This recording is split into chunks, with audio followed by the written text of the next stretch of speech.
চতুর্থ অধ্যায়ে সংক্ষিপ্ত সার। শ্রী চৈতন্য মহাপ্রভুর নামকরণ বাল্য চরিত্র। এই অধ্যায়ে বর্ণনা করা হয়েছে যে গৌরচন্দ্র শ্রী জগন্নাথ মিশ্র ও শচী মাতাকে আনন্দ প্রদান করার জন্য বিভিন্ন বাল্যলীলা করতে লাগলেন। শ্রী বিশ্বরূপ, যিনি স্বয়ং শঙ্কর্ষণ, তিনি গৌর হরিকে কোলে ধারণ করে তাঁর সেবা করেছিলেন।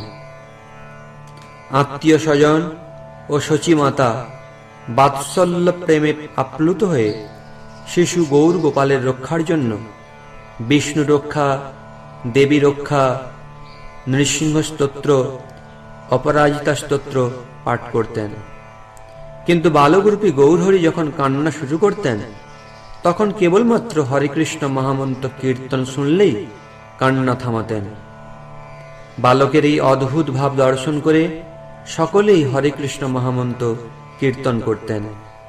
এইভাবে হরে কৃষ্ণ মহামন্ত্র কীর্তনে শচী ভবন সর্বদা মুখরিত থাকত। যখন গৃহে শচীমাতা থাকতেন না, তখন গৌরগোপাল যাবতীয় দ্রব্য এলোমেলো করে ফেলতেন। শচীমাতা হতবাক হয়ে যেতেন, কে এই কাজ করল? ঘরে তো কেবল 4 মাসের শিশু। জগন্নাথ মিশ্রও বুঝতে পারতেন না। ক্রমে ক্রমে শিশুর নামকরণের সময় উপস্থিত হল। শ্রী নীলাম্বর চক্রবর্তী, যিনি শচীদেবীর পিতা, সেই সময়ের বিখ্যাত জ্যোতিষী, তিনি এক আনন্দমুখর দিব্য পরিবেশে শিশুর নামকরণ উৎসব করলেন। তিনি নাম রাখলেন বিশ্বম্ভর, এবং যত নারীগণ আছেন তারা নাম রাখলেন নিমাই। এই নামকরণ উৎসবে বালকের রুচি পরীক্ষা করার জন্য শ্রী জগন্নাথ মিশ্র পুত্রের সামনে ধান, খই, সোনা, রূপ ও শ্রীমদ্ ভাগবত রাখলেন। শ্রী চৈতন্য মহাপ্রভু তখন শ্রীমদ্ ভাগবতকে আলিঙ্গন করলেন।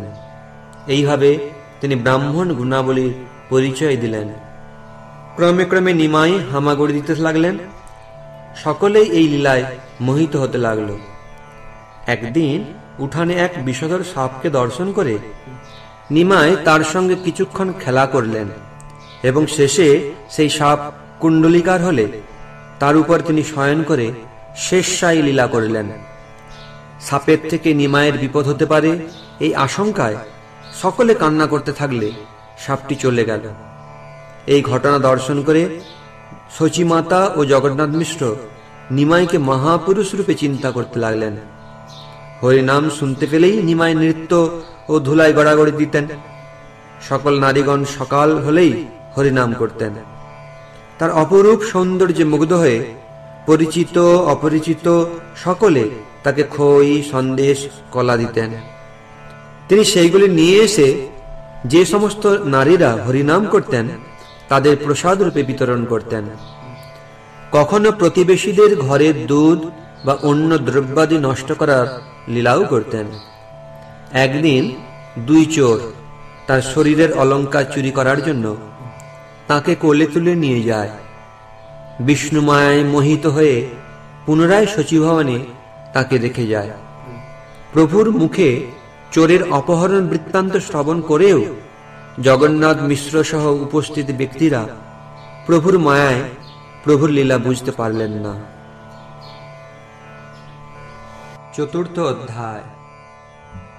জয় জয় কমল নয়ন গৌরচন্দ্র, জয় জয় তোমার প্রেমের ভক্ত বৃন্দ। হেন শুভ দৃষ্টি প্রভু কর মায়ায়, অহর্নিশ চিত্ত যেন ভজয়ে তোমায়। হেনমতি প্রকাশ হইল গৌরচন্দ্র, শচী গৃহে দিনে দিনে বাড়য়ে আনন্দ। পুত্রের শ্রীমুখ দেখি ব্রাহ্মণী ব্রাহ্মণ, আনন্দ সাগরে দোহে ভাসে অনুক্ষণ। ভাইরে দেখিয়া বিশ্বরূপ ভগবান, হাসিয়া করেন কোলে আনন্দের ধাম। যত আপ্তবর্গ আছে সর্বোপরি করে, অহর্নিশ সবে থাকি বালকে আবরে। বিষ্ণু রক্ষা পড়ে কেহ, দেবী রক্ষা পড়ে, মন্ত্র পড়ি ঘর কেহ চারিদিকে বড়ে। তাবৎ কান্দেন প্রভু কমল লোচন, হরি নাম শুনিলে রহেন ততক্ষণ। পরম সংকেত এই সবে বুঝিলেন, কান্দিলে হরি নাম সবেই লয়েন। সর্বলোকে আবরিয়া থাকে সর্বক্ষণ, কৌতুক করে যে রসিক দেবগণ। কোন দেব অলক্ষিতে গৃহেতে সম্ভায়, ছায়া দেখি সবে বলে এই চোর যায়। নরসিংহ নরসিংহ কেহ করে ধ্বনি, অপরাজিতার স্তোত্র কারো মুখে শুনি। নানা মন্ত্রে কেহ 10 দিক বন্ধ করে, উঠিল পরম কলরব শচী ঘরে। প্রভু দেখি গৃহের বাহিরে দেব যায়, সবে বলে এই মতো আসে ও পালায়। কেহ বলে ধরো ধরো এই চোর যায়, নৃসিংহ নৃসিংহ কেহ ডাকো এই সদায়। কোন ওঝা বলে আজি এড়াইলি ভালো, না জানিস নৃসিংহের প্রতাপ বিশাল।